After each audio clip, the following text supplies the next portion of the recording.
আচরণবিধি সম্পর্কে অধিকাংশ পোলিং অফিসারের ন্যূনতম ধারণা ছিল না বলেছেন ছাত্রদল। এদিকে কয়েকটি রাজনৈতিক দলের জেদ ও ভুলের কারণে নির্বাচন হুমকির মুখে পড়তে পারে বলেছেন এবি পার্টি। জানাবো বিএনপির উদার দৃষ্টিভঙ্গি স্থিতিশীল বাংলাদেশ অর্জনে সহায়ক হবে। আরো জানাবো জনগণের শক্তিকে সংহত করে শক্তিশালী পার্টি গড়ে তুলতে হবে বলেছেন সিপিবি। এবং সর্বশেষ জানাবো এনসিপি গণ অধিকার পরিষদ একত্রিত হওয়ার আলোচনা চলছে। দর্শক শুনছিলেন সংবাদ শিরোনাম, এখন বিস্তারিত। আচরণবিধি সম্পর্কে অধিকাংশ পোলিং অফিসারের ন্যূনতম ধারণা ছিল না বলেছেন ছাত্রদল। সম্প্রতি অনুষ্ঠিত ঢাকা বিশ্ববিদ্যালয় কেন্দ্রীয় ছাত্র সংসদ নির্বাচনে 11টি অনিয়মের অভিযোগ দিয়েছে জাতীয়তাবাদী ছাত্রদল সমর্থিত প্যানেল। এসব অভিযোগের মধ্যে রয়েছে প্রশাসনের পক্ষপাতিত্ব, নির্বাচনী আচরণবিধি সম্পর্কে অধিকাংশ পোলিং অফিসারের ন্যূনতম ধারণা না থাকা, ভোটারদের নির্দিষ্ট প্যানেলের পক্ষে ভোট দেওয়ার ব্যালট পেপার সরবরাহ, ব্যালট পেপার ক্রমিক নম্বর না থাকা, ভোট গণনা প্রক্রিয়া ত্রুটি। আজ সোমবার বেলা 11টায় ঢাকা বিশ্ববিদ্যালয়ের মধুর ক্যান্টিনে আয়োজিত এক সংবাদ সম্মেলনে ছাত্রদল সমর্থিত প্যানেলের পক্ষ থেকে অভিযোগগুলো তুলে ধরা হয়। 9 সেপ্টেম্বর অনুষ্ঠিত ডাকসু নির্বাচনের ইসলামিক ছাত্র শিবিরের প্যানেল ঐক্যবদ্ধ শিক্ষার্থী জোট ভিপিজিএস এজিএস সহ 28টি পদের মধ্যে 23টিতেই জিতেছে। ডাকসুর কোনো পদে জিততে পারেনি ছাত্রদল। ছাত্রদল সমর্থিত প্যানেলের সাধারণ সম্পাদক প্রার্থী শেখ তানভীর বারী হামিম আজকের সংবাদ সম্মেলন বলেন, জুলাই আগস্টের গণঅভ্যুত্থানের পর থেকে একটি বিশেষ মহল রাজনৈতিক ফায়দা হাসিলের উদ্দেশ্যে তাদের শিক্ষার্থীদের সামনে নেতিবাচকভাবে উপস্থাপনের চেষ্টা চালিয়ে আসছে। ডাকসুর তফসিল ঘোষণার পর তারা নানা অনিয়ম দেখেন। তারা নিয়ম মেনে অনিয়মের বিষয়ে অভিযোগ জানান, কিন্তু বিশ্ববিদ্যালয় কর্তৃপক্ষ সেসবের সমাধান দিতে ব্যর্থ হয়। সংবাদ সম্মেলনে ছাত্রদল সমর্থিত প্যানেলের সহ-সভাপতি প্রার্থী আব্দুল ইসলাম খান বলেন, যতক্ষণ না পর্যন্ত নির্বাচনের সুষ্ঠুতা নিয়ে প্রশাসন নিজেদের অবস্থান পরিষ্কার করছে, ততক্ষণ পর্যন্ত তাদের জায়গা থেকে নির্বাচনকে বৈধতা দেওয়ার সুযোগ নেই। এ সময় তিনি 11টি অনিয়মের অভিযোগ তুলে ধরেন। ভোটারকে নির্দিষ্ট প্যানেলের পক্ষে ভোট দেওয়া, ব্যালট পেপার সরবরাহ, ভোটার উপস্থিতি হওয়ার আগেই ভোটার তালিকা উপস্থিতির স্বাক্ষর দিয়ে দেওয়া সহ নানা জালিয়াতি সংবাদ নির্বাচন চলাকালে গণমাধ্যমে এসেছে। বিভিন্ন কেন্দ্রে ভোটার উপস্থিতি ও ভোট প্রদানের হারে অসামঞ্জস্যতা পরিলক্ষিত হয়। এর পরিপ্রেক্ষিতে ছাত্রদল সমর্থিত প্যানেলের প্রার্থীরা সহ অধিকাংশ প্যানেল ও একাধিক স্বতন্ত্র প্রার্থী ভোটার উপস্থিতি তালিকা ও ভোট কেন্দ্রের সিসিটিভি ফুটেজ চেয়ে ঢাকা বিশ্ববিদ্যালয় প্রশাসন বারবার আবেদন করেন। ঢাবি প্রশাসন সে বিষয়ে বারবার অবিশ্বাস দিলেও কার্যকর কোনো পদক্ষেপ গ্রহণ না করে কালক্ষেপণ করেছে। 2019 সালের ডাকসু ও হল সংসদ নির্বাচনে ব্যালট পেপারে ক্রমিক নাম্বার ছিল না, ফলে ছাত্রলীগ নীরবে ভোট কারচুপির সুযোগ তৈরি করতে পেরেছিল। এবারে নির্বাচনে ব্যাহত ব্যালট পেপারেও কোনো ক্রমিক নাম্বার ছিল না। এছাড়া ছাপানো ব্যালট পেপারের সংখ্যা, ভোট কেন্দ্রে সরবরাহকৃত অব্যাহত বাতিল হওয়া ব্যালট পেপারের সংখ্যা এবং ভোট গ্রহণ শেষে ফেরতকৃত ব্যালট পেপারের সংখ্যা কোথাও প্রকাশ করা হয়নি। কয়েকটি রাজনৈতিক দলের জেদ ও ভুলের কারণে নির্বাচন হুমকির মুখে পড়তে পারে বলেছেন এবি পার্টি। দীর্ঘ আলোচনা ও চুক্তি তর্কের পরেও সবার ঐকমত্যের ভিত্তিতে জুলাই সনদ চূড়ান্ত হলেও কয়েকটি রাজনৈতিক দলের জেদ ও ভুলের কারণে জুলাই সনদ বাস্তবায়ন এবং জাতীয় নির্বাচন অনুষ্ঠান হুমকির মুখে পড়তে পারে বলে আশঙ্কা করছে এবি পার্টি। আজ রোববার দলের জাতীয় নির্বাহী কাউন্সিলের এক বিশেষ সভায় দলের চেয়ারম্যান মুজিবুর রহমান মঞ্জু এ উদ্বেগ প্রকাশ করেন। জুলাই সনদ বাস্তবায়নে দলের কর্মীত নির্ধারিত জাতীয় নির্বাচন প্রস্তুতি ও জোট গঠন প্রস্তুত আলোচনার জন্য বারবার সন্ধ্যায় একটি জাতীয় নির্বাচন প্রস্তুতি ও জোট গঠন সম্পর্কিত আলোচনার জন্য রোববার সন্ধ্যায় এবি পার্টির কেন্দ্রীয় কার্যালয়ে সভা অনুষ্ঠিত হয়। এতে সভাপতিত্ব করেন দলটির চেয়ারম্যান মুজিবুর রহমান মঞ্জু বলেন, জুলাই গণঅভ্যুত্থানের পর সবচেয়ে বেশি দরকার ছিল জাতীয় ঐক্য, কিন্তু রাজনৈতিক দলগুলোর পারস্পরিক দূরত্ব, কাদা ছড়াছড়িতে জাতীয় ঐক্য এবং রাজনৈতিক সহাবস্থানের পরিবেশ নষ্ট হচ্ছে, যা জুলাই গণঅভ্যুত্থানের উদ্দেশ্যের বিপরীতে। এক্ষেত্রে প্রধান উপদেষ্টা পদক্ষেপ অস্পষ্ট। তিনি প্রধান উপদেষ্টা অধ্যাপক মোহাম্মদ ইউনূসের জাতীয় ঐক্য রক্ষা ও রাজনৈতিক অনিশ্চয়তা দূর করতে দৃঢ় পদক্ষেপ নেওয়ার আহ্বান জানান। জুলাই সনদের ঐক্যমত্য প্রতিষ্ঠার পর বাস্তবায়নের পন্থা নিয়ে নানা মত তৈরির হওয়া দুঃখজনক বলে মন্তব্য করেন এবি পার্টির চেয়ারম্যান। তিনি বলেন, নির্বাচন আগেই জুলাই সনদ বাস্তবায়ন হওয়া উচিত। জুলাই সনদের ভিত্তিতেই ফেব্রুয়ারিতে জাতীয় নির্বাচন অনুষ্ঠানের পক্ষে দলের অবস্থান তুলে ধরে মুজিবুর রহমান মঞ্জু।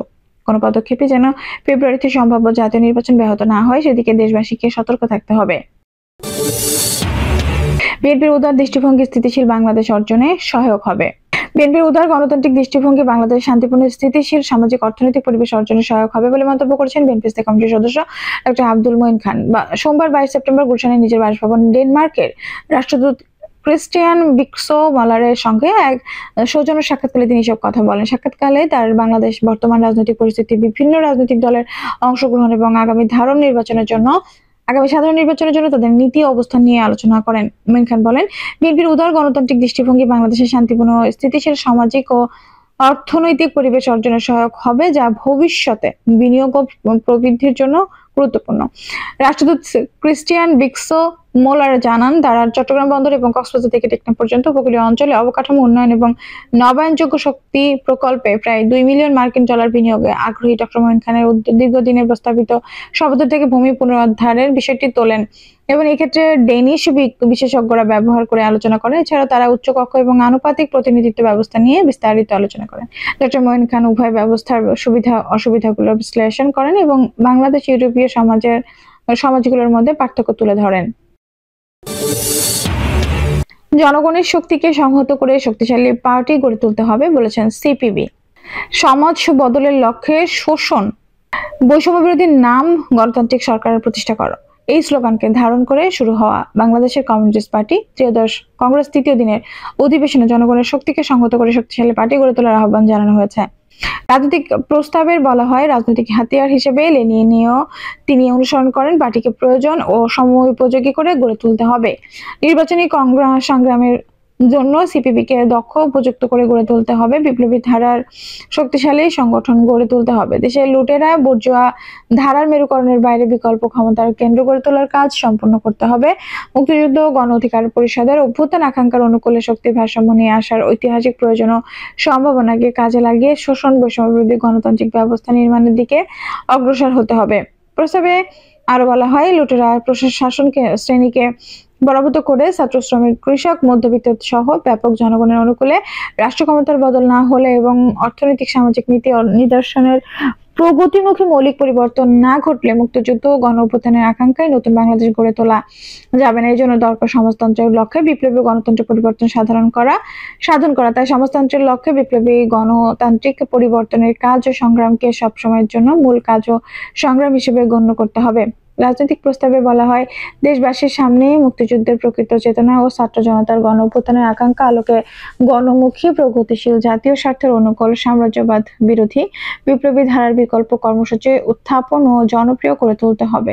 সাম্প্রদায়িকতা, সশস্ত্র সাম্প্রদায়িক শক্তির বিপদ, রাষ্ট্রের ফ্যাসিস্ট প্রবণতা, গণতান্ত্রিক অধিকার সংকুচিত করার চেষ্টা, বিভিন্ন ক্ষেত্রে জাতীয় স্বার্থ ক্ষুণ্ণ করার অপচেষ্টাকে গুরুতর বিপদ বলে বিবেচনা করে।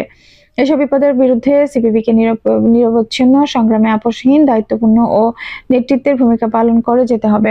পার্টির পক্ষ থেকে জানানো হয়, রাজনৈতিক প্রস্তাবের উপর সারা দেশের 45 জন প্রতিনিধি আলোচনার পর রাজনৈতিক প্রস্তাব অনুমোদিত হয়। এরপর গঠনতন্ত্র সংশোধন নিয়ে আলোচনা হবে। পরে ক্রেডেনশিয়াল রিপোর্ট উত্থাপন ও অনুমোদন করা হয়। অডিট কমিটির রিপোর্ট এবং কন্ট্রোল কমিশনের রিপোর্ট উত্থাপন, আলোচনা ও অনুমোদন করা হবে। এনসিপি গণ অধিকার পরিষদেও একত্রিত হওয়ার আলোচনা চলছে। জাতীয় নাগরিক পার্টি, এনসিপি ও গণ অধিকার পরিষদ জিওপি একত্রিত হওয়ার আলোচনা চলছে বলে জানিয়েছেন গণ অধিকার উচ্চতর পরিষদের সদস্য গণমাধ্যম সমন্বয়ক আবু হানিফ। সোমবার 22 সেপ্টেম্বর বিকেলে নিজের ভেরিফাইড ফেসবুক অ্যাকাউন্টে দেওয়া এক পোস্টে হানিফ এ তথ্য জানান। তিনি বলেন, এনসিপি নেতাকর্মীদের রাজনৈতিক চিন্তা ভাবনা গণ অধিকার পরিষদের কাছাকাছি, তাই দুই দল একত্রিত হওয়ার আলোচনা চলছে। হানিফ ফেসবুকে লেখেন, রাজনৈতিক অভিজ্ঞতা বাস্তবায়নের কারণে আমরা মনে করি তরুণদের দু দল একত্রিত হলে ব্যাপক সম্ভাবনা সৃষ্টি করবে এবং জুলাই গণ অভ্যুত্থানের পরবর্তী বাংলাদেশ নতুন রাজনীতির দ্বার উন্মোচিত হবে। তাই দুই দলের ঐক্যের বিষয়ে আমরা আন্তরিক। তার মানে এই নয় যে নিজেদের সবকিছু বিসর্জন দিয়ে আরেক দলে যোগ দিব। গণঅধিকার এই নেতা জানান, বাংলাদেশ ফ্যাসিবাদের উত্তাল সময়ে রাজপথে আন্দোলন সংগ্রাম থেকে গড়ে ওঠা দল গণ অধিকার পরিষদ। 2018 সালের কোটা সংস্কার আন্দোলনে নেতৃত্ব দেওয়া তরুণদের নেতৃত্বে 2021 সালের দলটি গঠিত হয়। দল গঠনের পূর্বে এই তরুণদের নেতৃত্বে ছাত্র যুব শ্রমিক অধিকার পরিষদ দেশের মানুষের পক্ষে রাজপথে কথা বলেছে, দুর্নীতি ও অনিয়মের বিরুদ্ধে প্রতিবাদ করেছে এবং মানুষের গণতান্ত্রিক অধিকার ফিরিয়ে আনার জন্য লড়াই করেছে। পরবর্তী সময়ে এই তরুণদের বড় একটি অংশ 2024-এর গণঅভ্যুত্থানের নেতৃত্ব দিয়েছেন। আবার 24-এর গণঅভ্যুত্থানের নেতৃত্ব দেওয়া সামনের সারির অনেকের রাজনীতির হাতে করে। এই অধিকার পরিষদের বর্তমানে গণ অধিকার পরিষদ নিবন্ধিত একটি রাজনৈতিক দল এবং সারা দেশের অসংখ্য নেতাকর্মী রয়েছে, জানে হানিফ বলেন। গণঅভ্যুত্থান পরবর্তী 1 বছর দলটির নেতাকর্মীদের নামে কোনো চাঁদাবাজি, দখলবাজি অভিযোগ নেই, বরং পরিচ্ছন্ন ভাবমূর্তির কারণে তরুণদের প্রতিনিধিত্বকারী দলটি এই মুহূর্তে সবচেয়ে সম্ভাবনাময়ী। গণ অধিকার পরিষদের নেতাকর্মীরা কোনো দলে যোগ দেবেন না। দর্শক, এই ছিল এখনকার সর্বশেষ সংবাদ। নিশ্চয়ই ভালো লাগলে অবশ্যই একটা লাইক দিন, কমেন্টে আপনার মূল্যবান মতামত জানান। সবসময় পাশে থাকতে সাবস্ক্রাইব করে বেল বাটনটি অন করে রাখুন। ধন্যবাদ।